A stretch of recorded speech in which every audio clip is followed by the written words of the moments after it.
Got a couple of questions here on insurance. Yeah. One is about life insurance. I got life insurance when purchasing a house. The mortgage is reducing while the premiums have climbed. Yes. Should I keep paying close to $200 a month for life insurance as a form of inheritance for my child? Or would the money be better used in KiwiSaver or UniSaver? Yeah, now, firstly, I understand that if you get a mortgage, the banks often insist on you getting life insurance or some other sort of, sometimes disability insurance, so that, you know, if you get into financial hole, there is money there to pay off the debt to the bank. So that person, before they got rid of it altogether, might want to just check their contract with their lender. But beyond that, with insurance, I say you basically want to have a look at what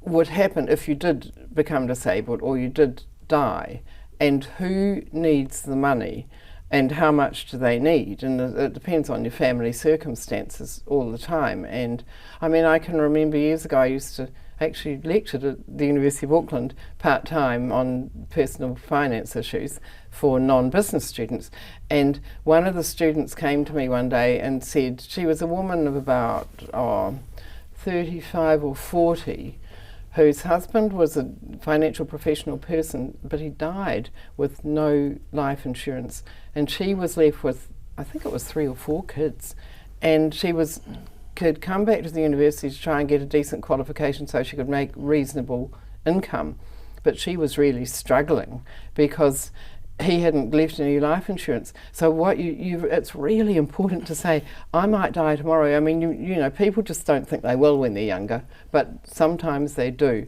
And so you've got to work through that. But if you get to a point, and often it's when the children leave home and you might or might not have a partner, but you have to just think about, if suddenly I'm not there, are things going to be okay for other people who are possibly dependents on me? Or you might have an adult child who's dependent because of health issues, you know, but just look at the scenario of, will they manage if I'm not there? And financially they often will. There's enough money there now, and so you don't need to keep paying for life insurance, and the premiums do keep going up as you get older. Sure. Because you're more and more likely to die in any given year. So it's a really good idea, and a lot of people continue to pay insurance into life insurance when they don't. I've got somebody in my column this weekend in the Herald actually where he has got, what was it, $15 million worth, I think, of assets, and he's still paying life insurance. And, you know, clearly, if he dies, the family is not going to be financially struggling. So, you know, think about that. Yeah. Yes. It's interesting. And another question that's come in on insurance I thought was interesting, again,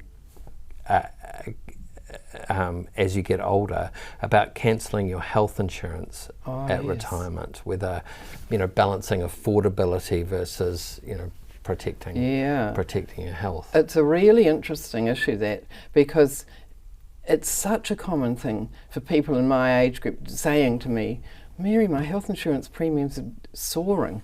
And I always say to them, have you had any health problems lately, or have any of your friends your age had health problems lately? And the answer is always yes. And the premiums soar because people start getting sick or getting medical problems of all kinds as they get older. There's just a huge increase in the number of claims made, and so of course the premiums absolutely soar. And one thing to do about that, personally, I've got rid of GP coverage. So coverage when I go to the doctor, I don't have that anymore. And that reduces the premium quite a lot. But I've kept the premium for the big bad things that happen, the surgery and the specialists and all of that. And boy, when things do go wrong, and I've seen this in family and friends, when things do go wrong, health-wise, the last thing you need is for them to go wrong financially as well, you know, or to be caught in a position where to go through the state health system, you might have to wait for a long time for, say, a hip operation or a knee operation. It might be a year or more when you're hobbling around, whereas if you've got the medical insurance, you can go in and get the operation maybe in the next month or something. I mean, it makes a huge difference to quality of life. So I'm a fan of health insurance as you get older, even though it costs a lot. But when I've said that in the Herald or in my radio thing, I often get a lot of people coming back and saying, look, the state system's pretty darn good. And for a lot of people it is. And I think cancer you tend to get pretty good care pretty fast for cancer from the state system, but not so much for the things that aren't life-threatening. So it's a gamble, and I think if you can possibly manage to keep up health insurance for the bad stuff, for the surgery and the specialists, do it. Yeah.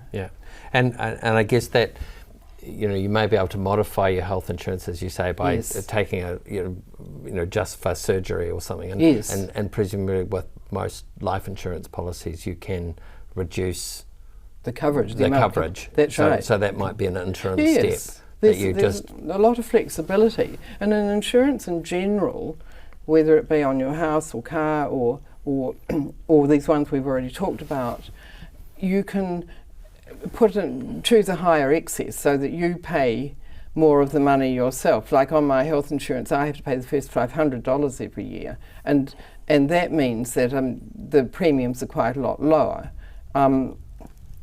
And I can, that's not a big financial jolt to have to come up with $500. Sure. It's not like having to come up with thousands.